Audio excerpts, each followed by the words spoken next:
Okay, Rosie, shall we try to get some ideas together for our presentation on diet and obesity? Sure. I can talk about the experiment I did to see if people can tell the difference between real sugar and artificial sweeteners. Where you gave people drinks with either sugar or artificial sweeteners, and they had to say which they thought it was? Yeah. It took me ages to decide exactly how I'd organise it, especially how I could make sure that people didn't know which drink I was giving them. It was hard to keep track of it all, especially as I had so many people doing it. I had to make sure I kept a proper record of what each person had had. So, could most people tell the difference? Yeah, I hadn't thought that they would be able to, but most people could. Then there's that experiment I did, measuring the fat content of nuts, to see if the nutritional information given on the packet was accurate. The one where you ground up the nuts and mixed them with a chemical to absorb the fat? Yes. My results were a bit problematic. The fat content for that type of nut seemed much lower than it said on the package.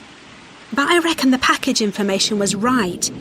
I think I should probably have ground up the nuts more than I did.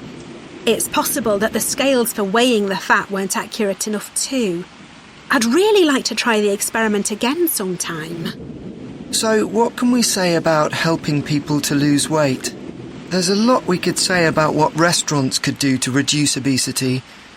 I read that the items at the start of a menu and the items at the end of a menu are much more likely to be chosen than the items in the middle.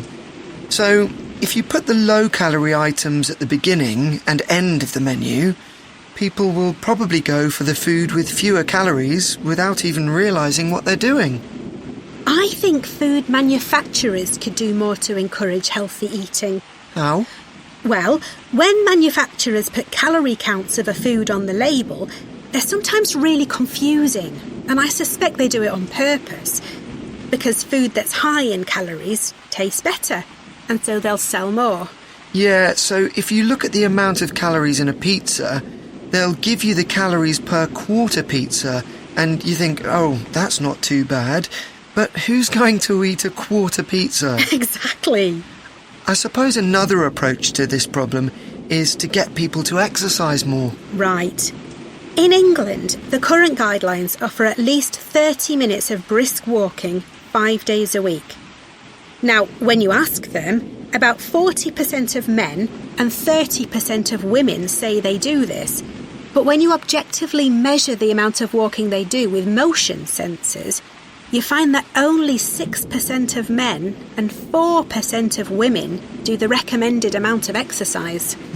So you can see why obesity is growing. So how can people be encouraged to take more exercise? Well, for example, think of the location of stairs in a train station. If people reach the stairs before they reach the escalator when they're leaving the station, they're more likely to take the stairs. And if you increase the width of the stairs, you'll get more people using them at the same time. It's an unconscious process and influenced by minor modifications in their environment. Right. And it might not be a big change, but if it happens every day, it all adds up. Yes, but actually, I'm not sure if we should be talking about exercise in our presentation. Well, we've done quite a bit of reading about it. I know, but it's going to mean we have a very wide focus, and our tutor did say that we need to focus on causes and solutions in terms of nutrition. Oh, I suppose so. And we've got plenty of information about that. OK, well, that will be simpler. So, what shall we do now? We've still got half an hour before our next lecture. Let's think about what we're going to include and what will go where. Then we can decide what slides we need. OK, fine.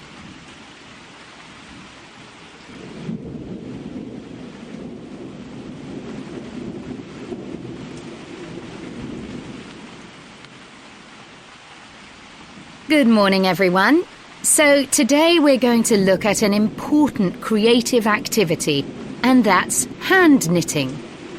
Ancient knitted garments have been found in many different countries, showing that knitting is a global activity with a long history. When someone says the word knitting, we might well picture an elderly person, a grandmother perhaps, sitting by the fire, knitting garments for themselves or other members of the family. It's a homely image, but one that may lead you to feel that knitting is an activity of the past. And indeed, during the previous decade, it was one of the skills that was predicted to vanish from everyday life. For although humans have sewn and knitted their own clothing for a very long time, many of these craft-based skills went into decline when industrial machines took over, mainly because they were no longer passed down from one generation to another. However, that's all changing, and interest in knitting classes in many countries is actually rising, as more and more people are seeking formal instruction in the skill. With that trend, we're also seeing an increase in the sales figures for knitting equipment. So, why do people want to be taught to knit at a time when a machine can readily do the job for them? The answer is that knitting as a handicraft has numerous benefits for those doing it. Let's consider what some of these might be. While many people knitted garments in the past because they couldn't afford to buy clothes, it's still true today that knitting can be helpful if you're experiencing economic hardship. If you have several children who all need warm winter clothes, knitting may save you a lot of money. And the results of knitting your own clothes can be very rewarding, even though the skills you need to get going are really quite basic, and the financial outlay is minimal. But the more significant benefits in today's world are to do with well-being. In a world where it's estimated that we spend up to 9 hours a day online, doing something with our hands that is craft-based makes us feel good. It releases us from the stress of a technological, fast-paced life. Now, let's look back a bit to early knitting activities. In fact, no one really knows when knitting first began. But archaeological remains have disclosed plenty of information for us to think about.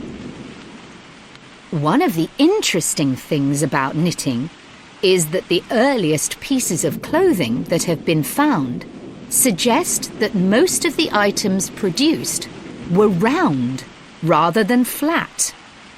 Discoveries from the 3rd and 4th centuries in Egypt show that things like socks and gloves that were needed to keep hands and feet warm were knitted in one piece using 4 or 5 needles. That's very different from most knitting patterns today, which only require 2. What's more, the very first needles people used were hand-carved out of wood and other natural materials, like bone, whereas today's needles are largely made of steel or plastic and make that characteristic clicking sound when someone's using them. Ancient people knitted using yarns made from linen, hemp, cotton and wool, and these were often very rough on the skin. The spinning wheel, which allowed people to make finer yarns and produce much greater quantities of them, led to the dominance of wool in the knitting industry, often favoured for its warmth. Another interesting fact about knitting is that because it was practiced in so many parts of the world, for so many purposes, regional differences in style developed. This visual identity has allowed researchers to match bits of knitted clothing that have been unearthed over time to the region from which the wearer came, or the job that he or she did.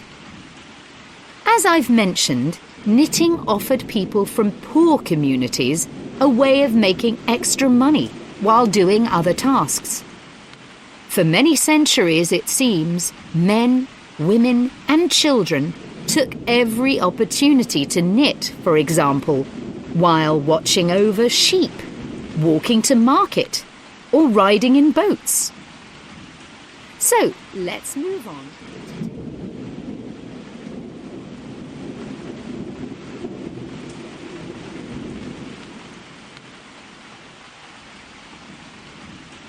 Hello?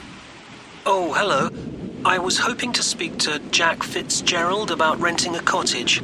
I'm his wife Shirley and we own the cottages together, so I'm sure I can help you. Great. My name's Tom. Some friends of ours rented Granary Cottage from you last year and they thought it was great. So my wife and I are hoping to come in May for a week. What date did you have in mind? The week beginning the 14th, if possible. I'll just check. I'm sorry, Tom, it's already booked that week. It's free the week beginning the 28th, though, for 7 nights. In fact, that's the only time you could have it in May. Oh, well, we could manage that, I think. We'd just need to change a couple of things. How much would it cost? That's the beginning of high season, so it'd be £550 for the week. Ah, that's a bit more than we wanted to pay, I'm afraid. We've budgeted up to £500 for accommodation. Well, we've just finished converting another building into a cottage, which we're calling Cherville Cottage. Sorry, what was that again? Cherville. C-H-E-R-V for Victor, I-L. Oh, that's a herb, isn't it? That's right. It grows fairly wild around here. You could have that for the week you want for £480. Okay, so could you tell me something about it, please? Of course. The building was built as a garage. It's a little smaller than Granary Cottage. So that must sleep 2 people as well? That's right. There's a double bedroom. Does it have a garden? Yes, you get to it from the living room through French doors, and we provide 2 deck chairs. We hope to build a patio in the near future, but I wouldn't like to guarantee it'll be finished by May. Okay. The front door opens onto the old farmyard, and parking isn't a problem. There's plenty of room at the front for that. There are some trees and potted plants there. What about facilities in the cottage? It has standard things like a cooker and fridge, I presume. In the kitchen area, there's a fridge freezer, and we've just put in an electric cooker. Is there a washing machine? Yes. There's also a TV in the living room, which plays DVDs too. The bathroom is too small for a bath, so there's a shower instead. I think a lot of people prefer that nowadays anyway. It's more environmentally friendly, isn't it? Unless you spend half the day in it. Exactly. What about heating? It sometimes gets quite cool at that time of year. There's central heating, and if you want to light a fire, there's a stove. We can provide all the wood you need for it. It smells so much nicer than coal, and it makes the room very cosy. We've got one in our own house. That sounds very pleasant. Perhaps we should come in the winter to make the most of it. Yes, we find we don't want to go out when we've got the fire burning. There are some attractive views from the cottage which I haven't mentioned. There's a famous stone bridge. It's one of the oldest in the region, and you can see it from the living room. It isn't far away. The bedroom window looks in the opposite direction and has a lovely view of the hills and the monument at the top. Well, that all sounds perfect. I'd like to book it, please. Would you want a deposit?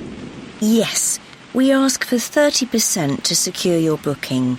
So that'll be £144. And when would you like the rest of the money? You're coming in May, So, the last day of March, please. Fine. Excellent. Could I just take your details so that I can...